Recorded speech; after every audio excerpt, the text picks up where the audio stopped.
भाष्यकृतौ वन्दे भगवन्तौ पुनः पुनः ईश्वरो गुरुरात्मेति मूर्तिभेदविभागिने व्योमवद्व्याप्तदेहाय दक्षिणामूर्तये नमः।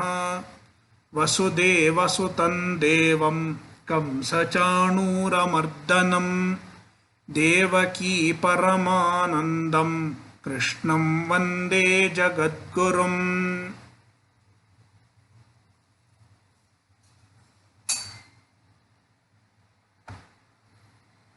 Bhagavad Gita chapter 18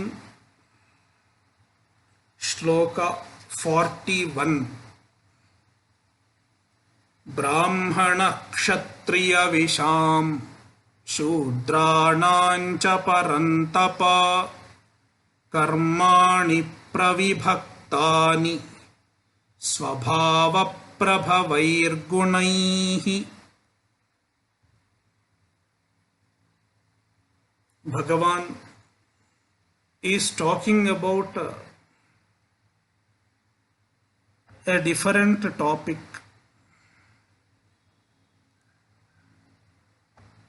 It is called Varna Vyavastha.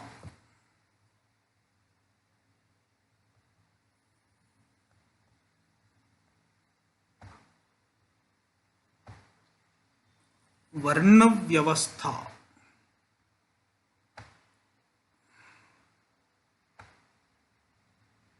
This is a very involved topic and generally misunderstood.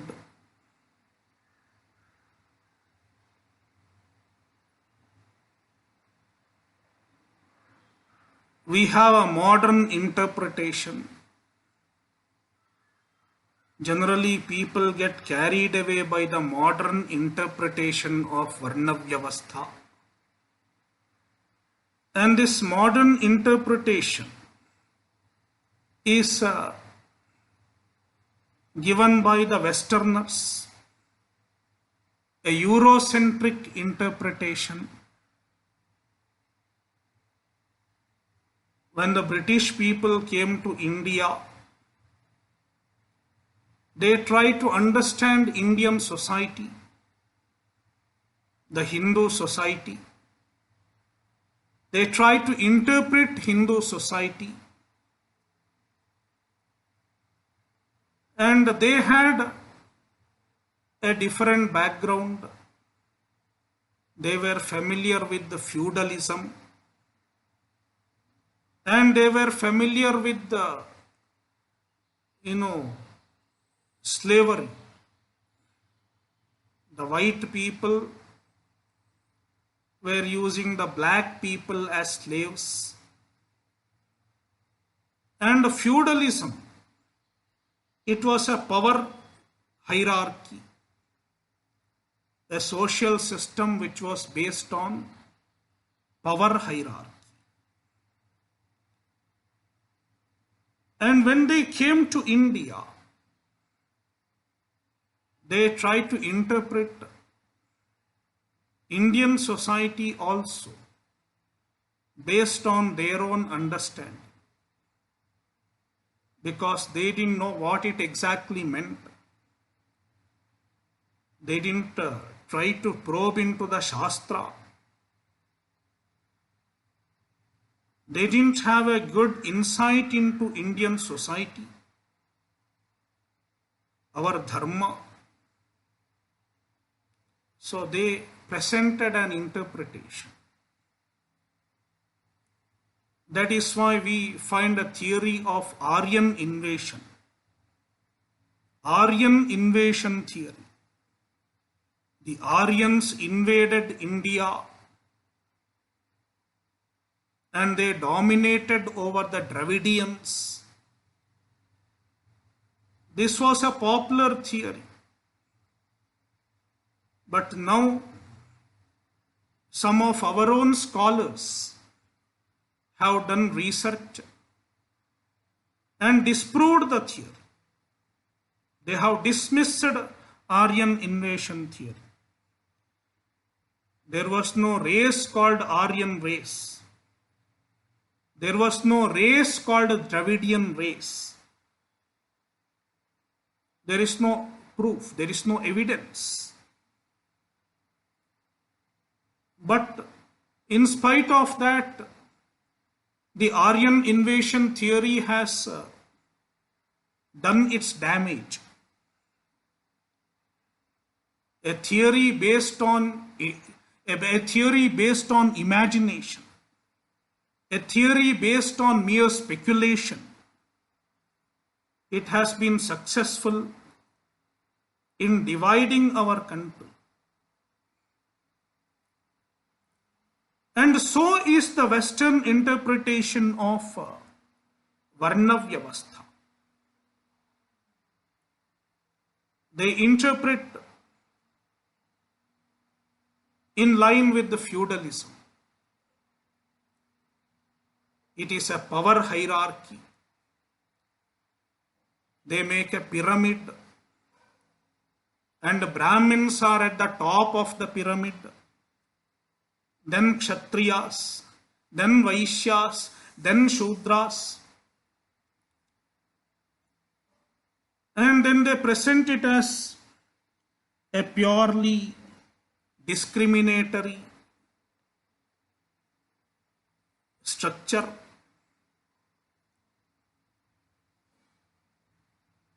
Oppressive in nature.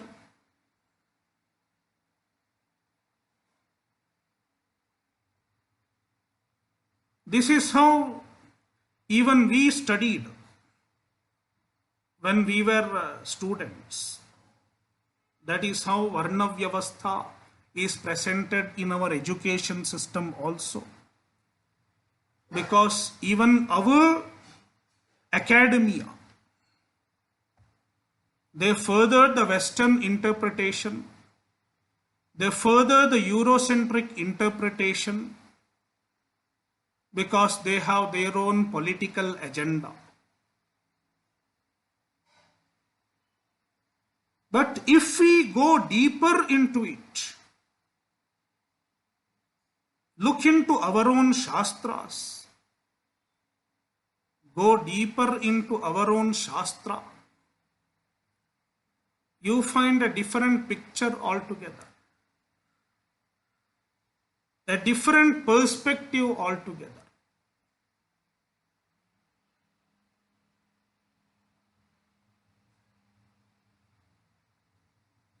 We should understand that our society, it was a dharma-based society. Dharma Pradhana society. I have to talk about society now. Generally, in Vedanta, we don't discuss the society, because Vedanta is studied outside the society. Vedanta is Moksha Shastra. It is studied outside the society. That is why Vedanta is placed in a portion called Aranyaka in the Vedas. Aranye anuchyamanatvad Aranyakam. It is outside the society. Vedanta does not deal with society. It deals with the reality, Brahman. And Brahman does not change with the time. Brahman is not dynamic. That is why even Vedanta does not change with the time. Because the subject matter of Vedanta is Brahman. But now we are dealing with Dharma. These 4 verses of Bhagavad Gita, verse 41, 42, 43 and 44. They are talking about dharma.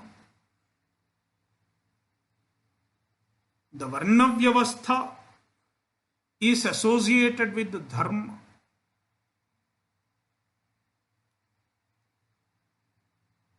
And when we talk about dharma, we will have to talk about the society also. Because dharma is practiced within the society.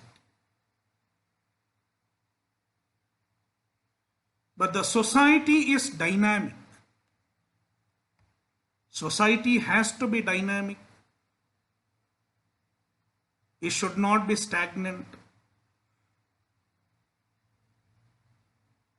The society keeps changing.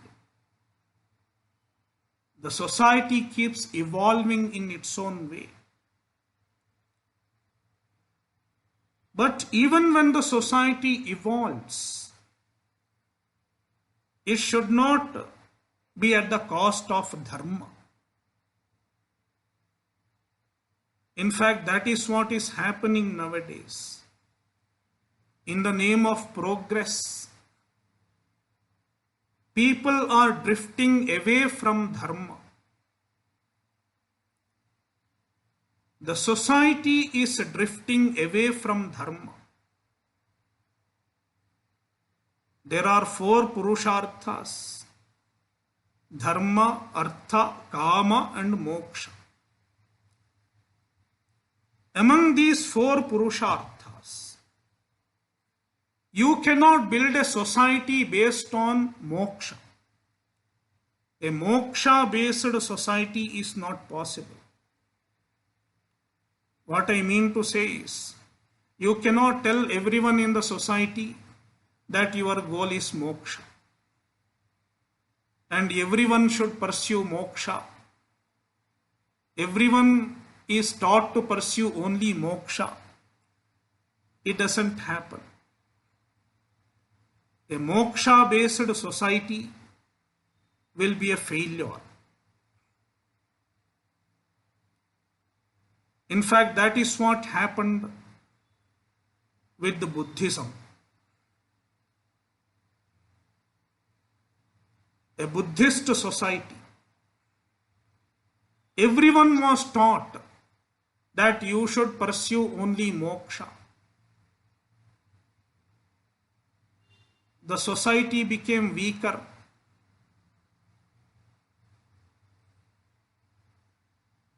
The society crumbled down.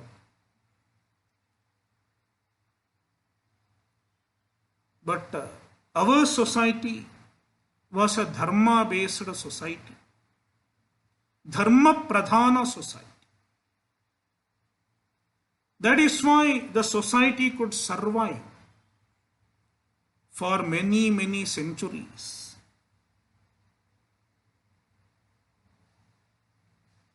But now we are shifting from dharma to artha and kama. If you look at the modern youngsters, the modern people, dharma is not their priority. Artha and kama are their priority. From dharma, we are drifting to artha and kama because of the Western influence and so many factors. A society is decided by what its people think, the psyche of the people. And our thinking is influenced by how we are educated. The education system influences our thinking. The media influences our thinking.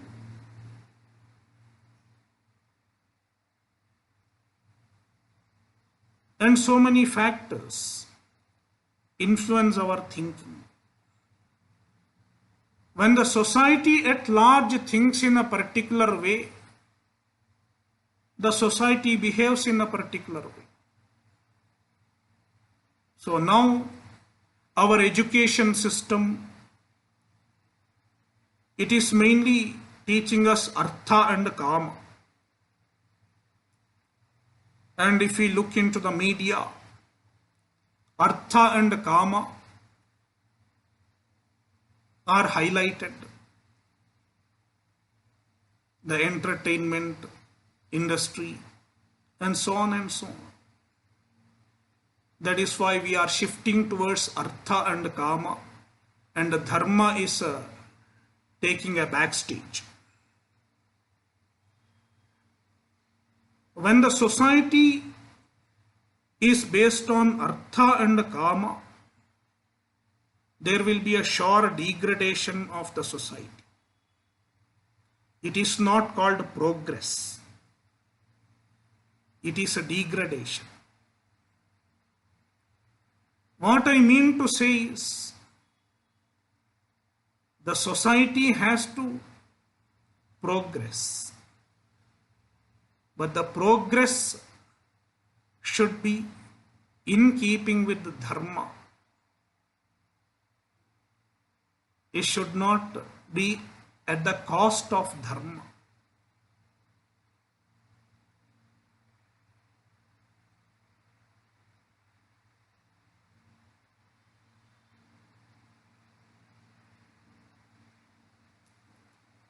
So,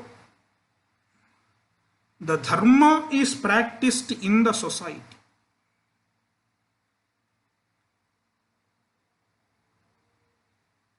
In a dharmic society, in a dharma-based society,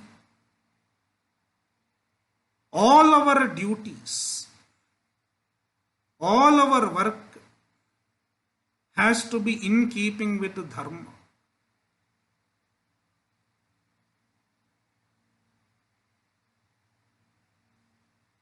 It should contribute to the harmony of the society, as well as it should contribute to the spiritual growth of an individual.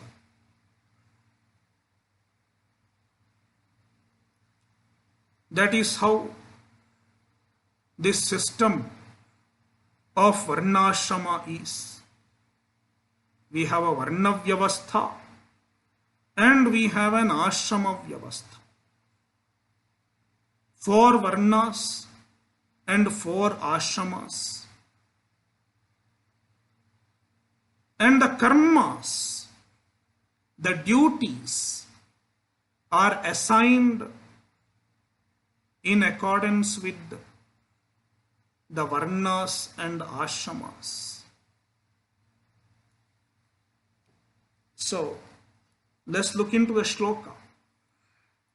Brahmana kshatriya visham shudranancha parantapa. There are 4 varnas: Brahmana, Kshatriya, Vaishya and Shudra.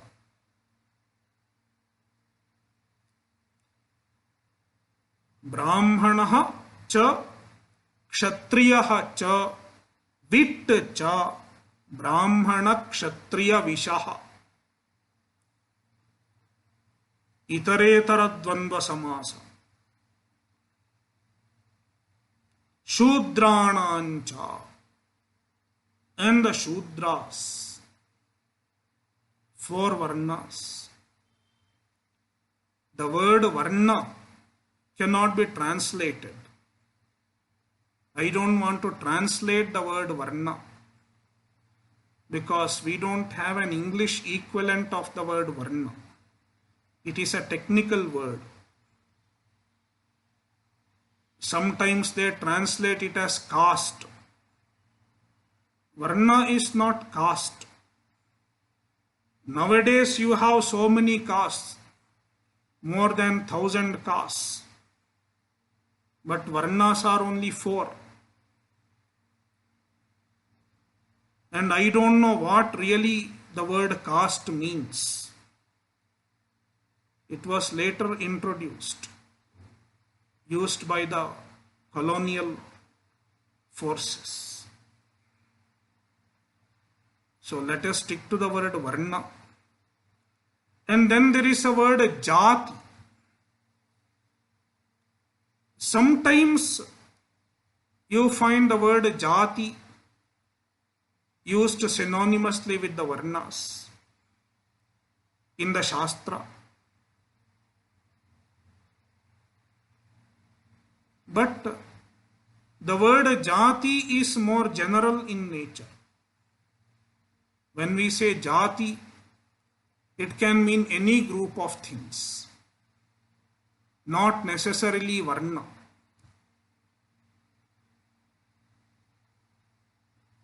Varna is more specific. Only 4 varnas.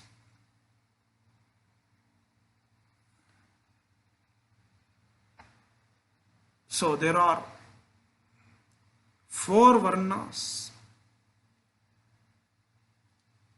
And what is the basis of this classification? If the people are classified into 4, there has to be some basis. Krishna says, Swabhava prabhavaihi gunaihi. It is based on swabhava. Swabhava means nature or temperament. The individual's temperament.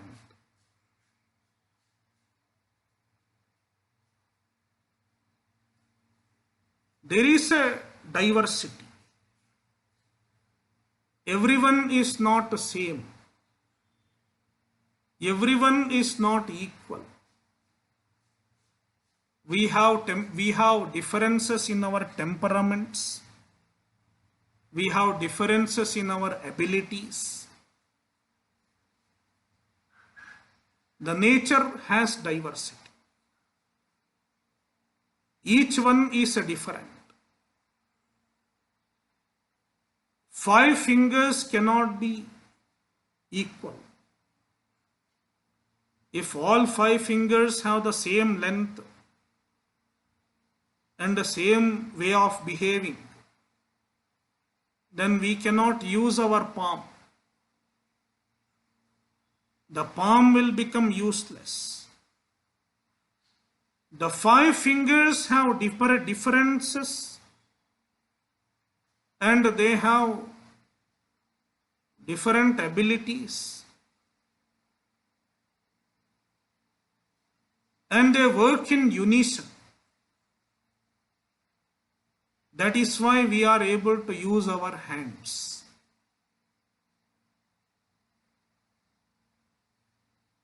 And so are these 4 varnas. Each varna is complementary to the other. The society cannot be made of just one varna.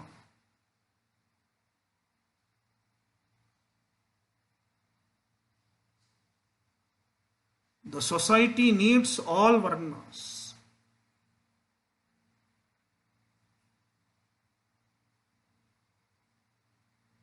And there is a diversity. Everyone cannot be equal. In no society you can expect everyone to be equal. That is why communism has failed.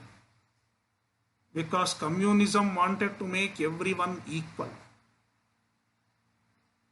If you look at today's world, there is no communism in practical terms. Some countries are communist for namesake, but if you look deeper, you will find it is not really communism. If you read Communist Manifesto and look at today's China or today's Vietnam or any country, Cambodia, the communist countries, you don't find the real communism. It is not practical.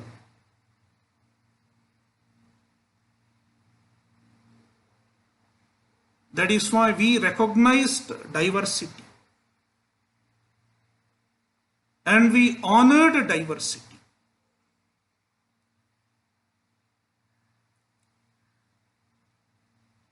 So there are swabhavas, different temperaments. And how do you account for these differences? How do you account for the difference in the temperament? Krishna says, Gunaihi, Swabhava Prabhavaihi Gunaihi. Swabhavanam Prabhavaha, Swabhava Prabhavaha. The cause of various swabhavas. It is their gunas. Krishna explains everything with the help of guna. 3 gunas. Sattva, Rajas and Tamas. 3 gunas. Everyone is made of 3 gunas. Already Krishna has said in verse 40.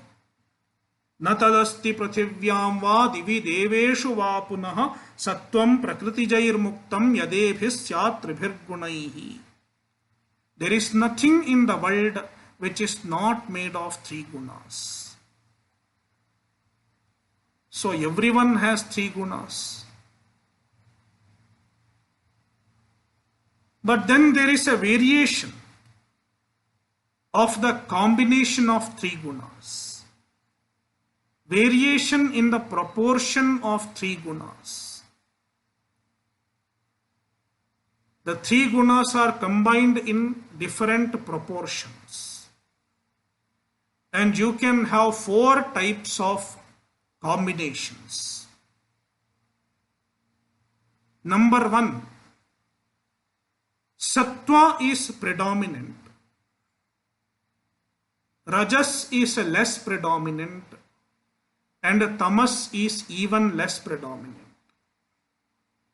Sattva is highest, Rajas is less, Tamas is even lesser. Sattva, Rajas and Tamas. If a person has this combination, then he will have the temperament of a Brahmana. He will have the swabhava of a Brahmana. An ideal Brahmana will have highest sattva, lesser rajas, and even lesser tamas. Second combination, rajas is highest.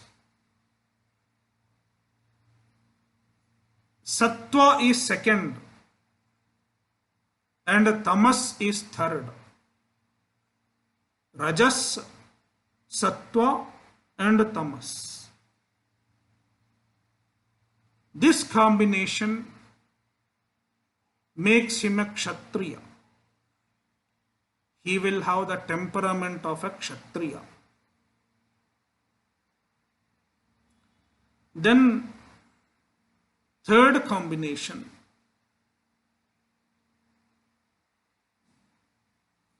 Rajas is highest. Second is Tamas. And third is Sattva. Rajas, Tamas and Sattva. This combination makes a Vaishya. And fourth, Tamas is predominant, Rajas is less predominant, and Sattva is even less predominant. Tamas, Rajas and Sattva. This makes him a Shudra.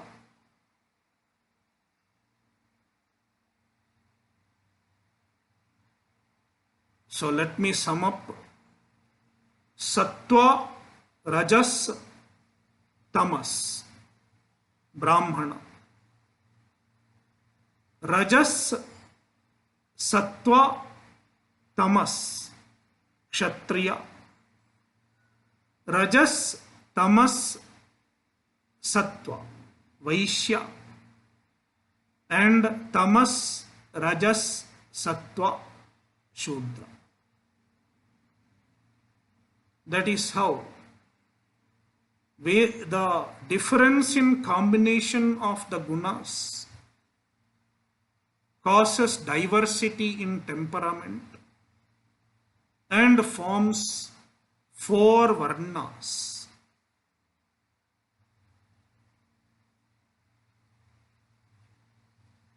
If you remember, chapter 4, shloka 13, Krishna has mentioned about these four varnas.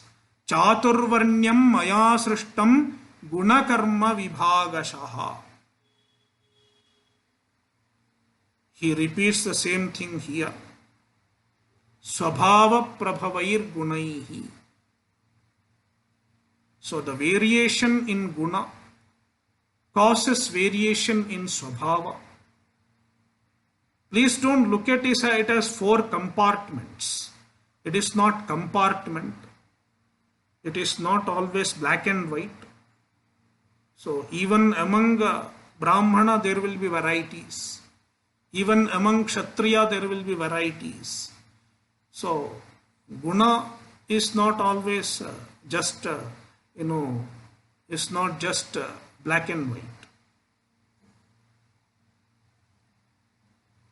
Even in Sattva Pradhana, there will be variation.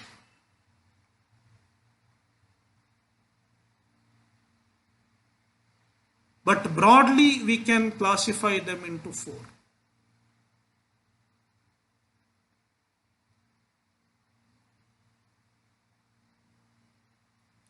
And based on their swabhava, in keeping with their swabhava, the karmas are distributed. Karmani pravibhaktani. Karmas are distributed in keeping with their swabhava.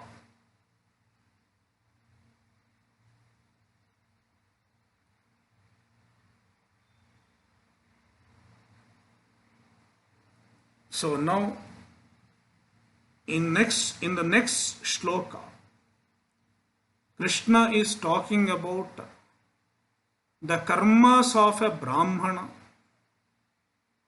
What are the duties of a Brahmana?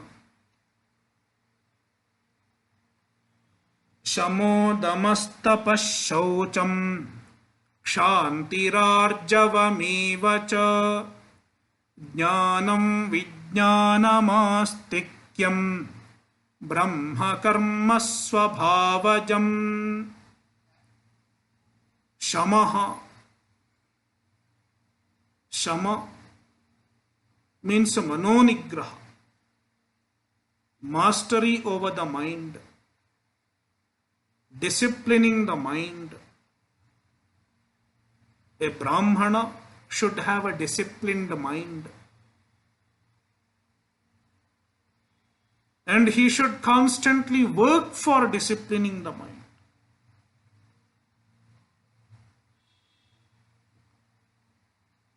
It is not easy to discipline the mind. That is why it is not easy to be a Brahmana.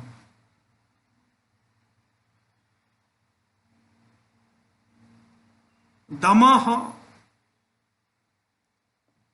mastery over the senses.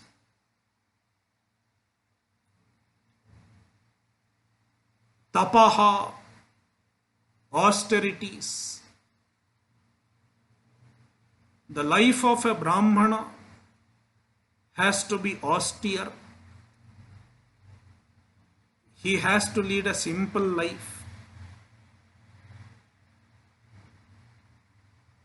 A Brahmana and a luxurious life does not gel well.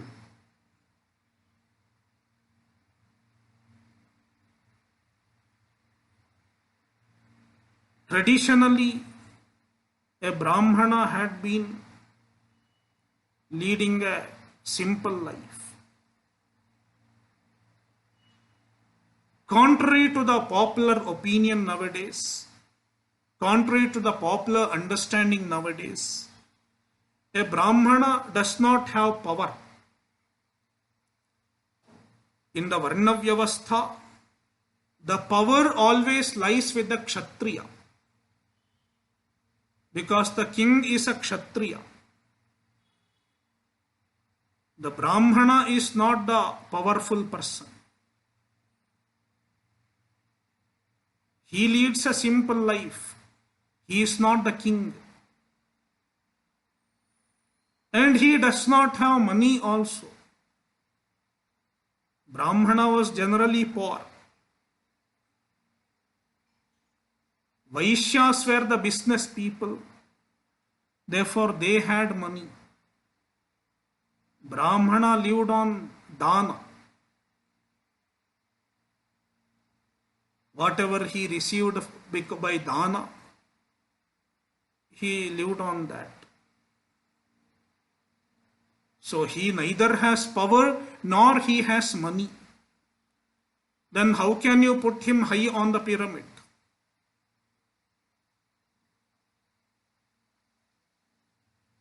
The idea is a Brahmana is respected because of his qualities, because of his tapas.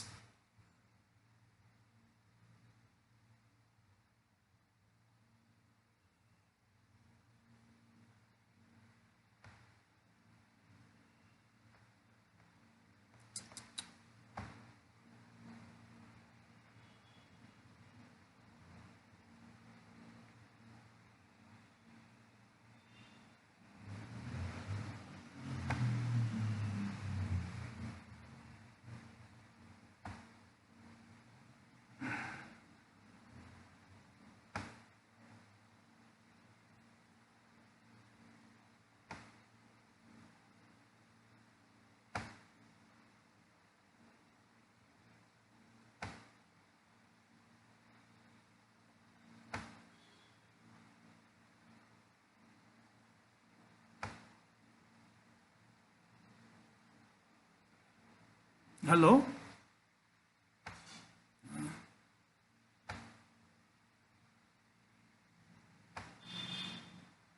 Yeah. Sorry, I lost connection. Yeah. Not audible. Okay, just a minute. Yeah. Now? Yeah. Okay, fine. Yeah. So, a Brahmana never had power and he was not the richest. Still, he was respected because of his lifestyle, his austere and simple lifestyle. And he was the teacher. Brahmana was the teacher. His main work was to study and teach the Shastras. And in any society, a knowledgeable person and a teacher has to be respected. A teacher deserves the highest respect. That is why a Brahmana was held at the highest respect. It is not that he was powerful. It is not that he had any privilege of being a king or anything. So that is why the modern understanding of Varna Vyavastha is flawed. This is not the only flaw. There are many other flaws. If you go deeper into the Shastra, you will find how fallacious the modern understanding is. So, tapaha, shaucham, cleanliness. All four varnas have all these. But a Brahmana should have much more shaucha than other three varnas.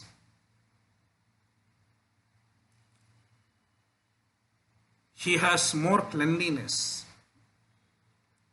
The rules of shaucha for a Brahmana are much more stringent than that of a Kshatriya, etc.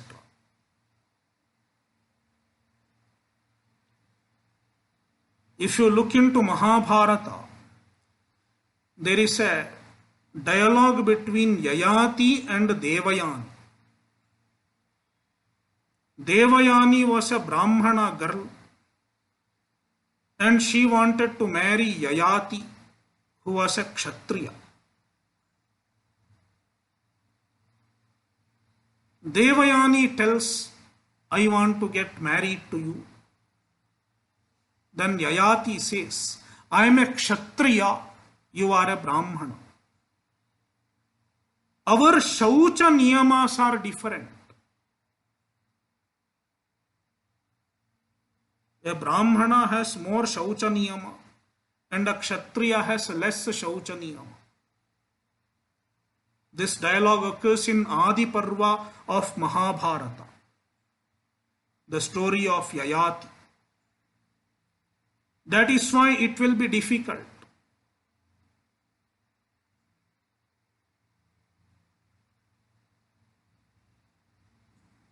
So this dialogue occurs. It's just incidentally I mentioned this. So Shaucham, Kshantihi, forbearance, ability to put up with the difficulties.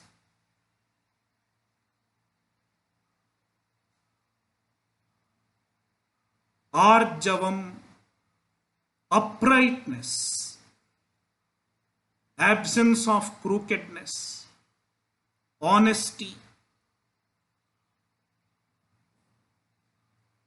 jnanam, knowledge. A Brahmana has to study the Shastra.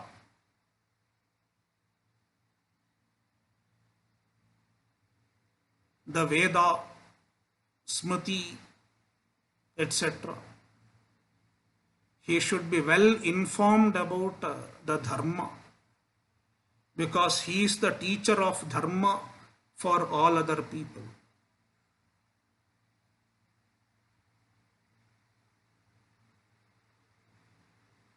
And Vijnana.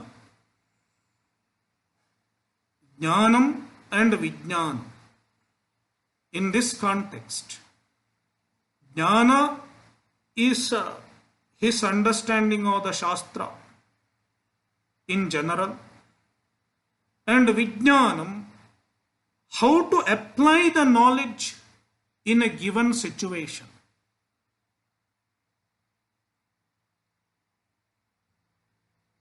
Some people may have just a jnana, they have studied the Shastra, but how to apply the Shastra in a given situation,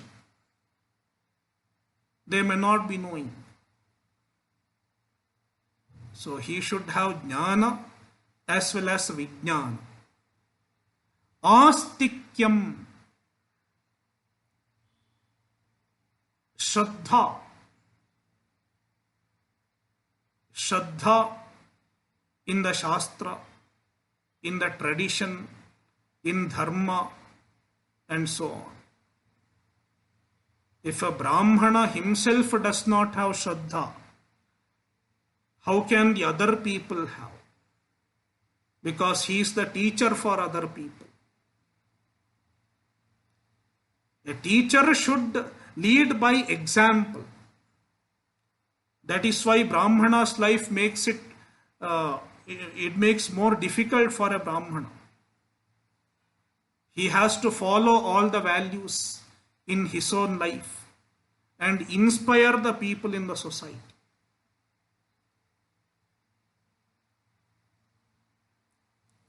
Brahma karma swabhavajam. All these are Brahma karma.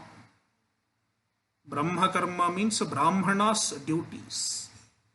The duties of a Brahmana. And it is swabhavajam. It is based on his temperament.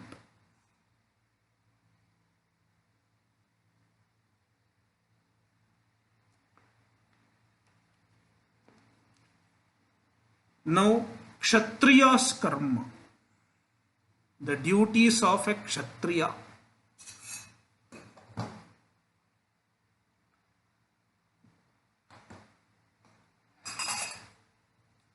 Shauryam tejo dhritirdakshyam yuddhe chapyapalayanam danamishvara bhavascha kshatrang karma swabhavajam. The duties of a Kshatriya. You will find that Krishna is talking about certain qualities as a karma. For example, Shauryam. Even in the case of Brahmanas, he talked about the same. Shamaha, Damaha. They don't look like a karma. They look like qualities. But Krishna calls them karma because even these qualities have to be actively cultivated, actively inculcated. That is why Krishna calls them karma.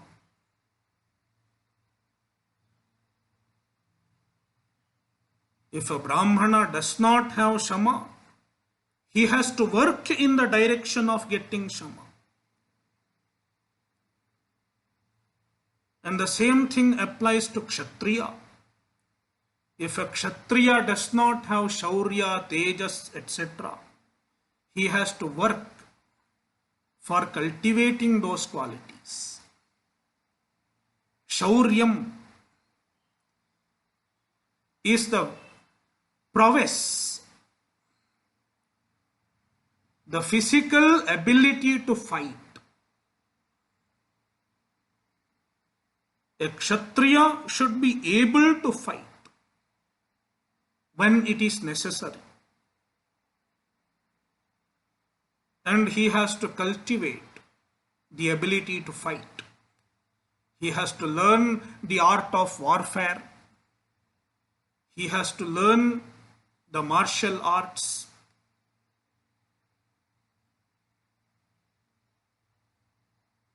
And cultivate Shaurya. If you see our forces, armed forces, they have to keep their powder dry. Keep your powder dry. Always they should be ready. They should be equipped so that they can fight when the need arises. Tejaha, boldness or courage. It is the mental willingness to fight. Shauryam is more of physical and Tejaha is more of mental. He should have the willingness to fight.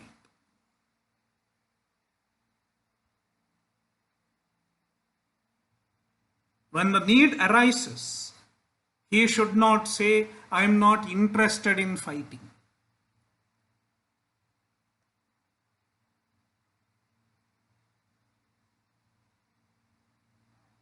Tejaha.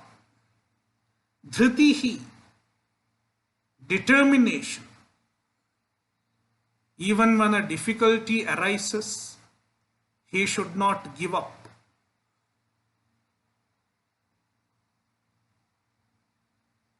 Dakshyam.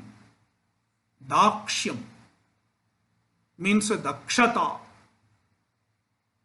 dexterity. He should be skillful,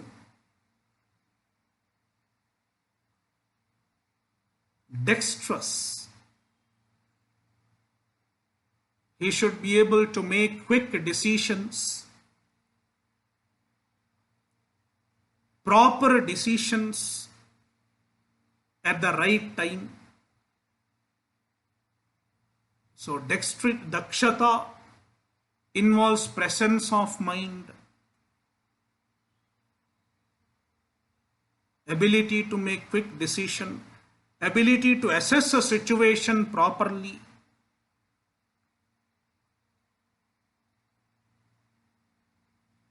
Because a Kshatriya has to rule the kingdom and he has to defend the kingdom. And he has to make so many judgments. The main judge was the king in olden days. The ultimate judge. People used to go to the king.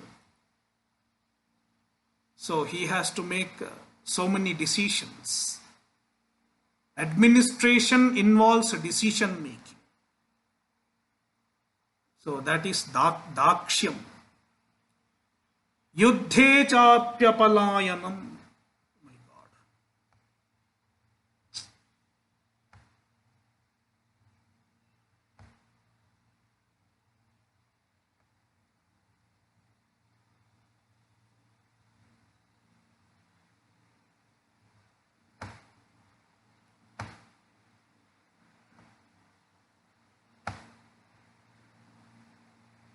So, hello? Can you hear? Hello? Can you hear?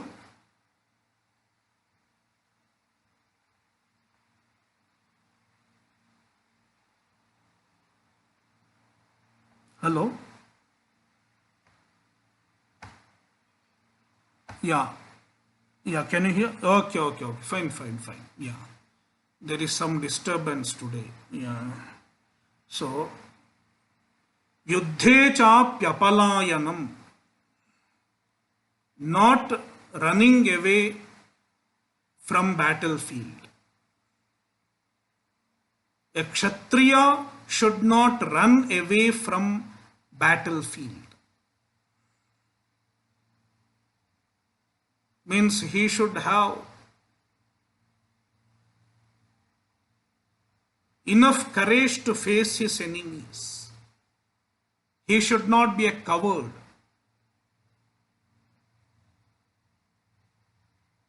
Dhanam, giving. A Kshatriya should be generous. Ishvara bhavascha, rulership. The ability to rule and ruling the people with the justice.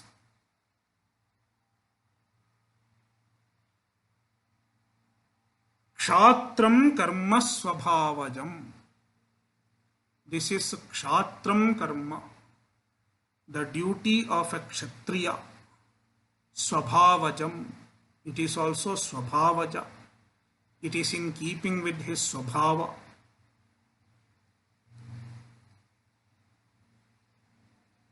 Krishi gauraksha vanijyam vaishya karma swabhavajam paricharyatmakam karma Shudrasyapi swabhavajam.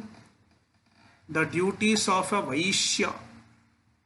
Krishi, agriculture. Gaurakshya,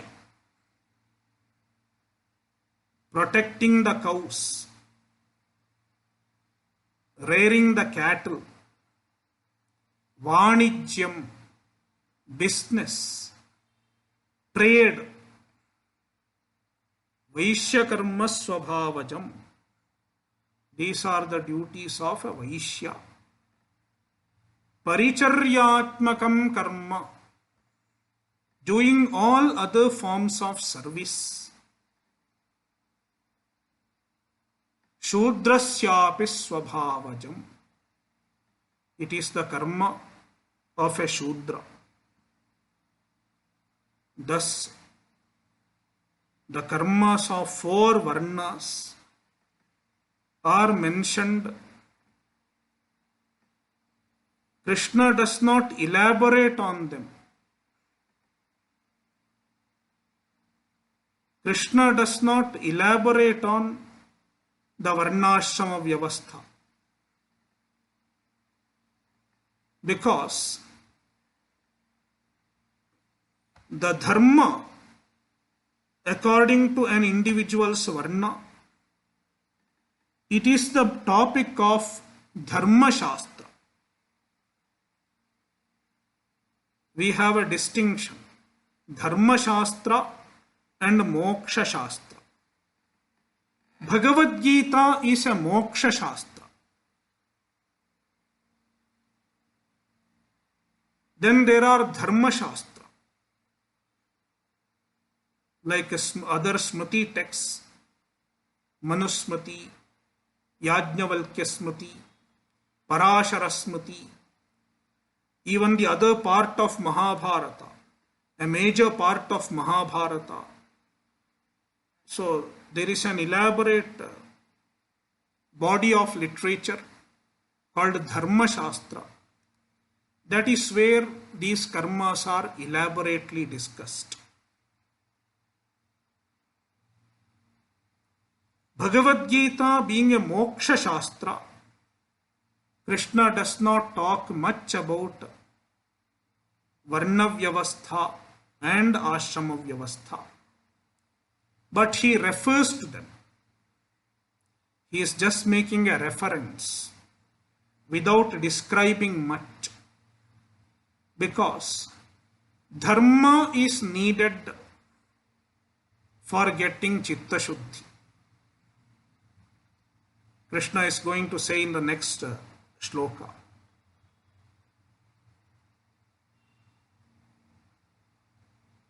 Performing one's swadharma is the means for Chitta Shuddhi.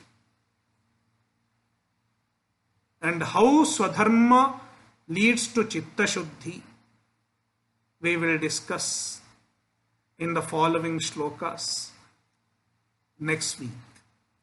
Om Purnamadah Purnamidam Purnat Purnamudachyate Purnasya Purnamadaya Purnameva Vashishyate. Om Shanti Shanti Shantihi. Harihi Om. Shri Gurubhyo Namaha.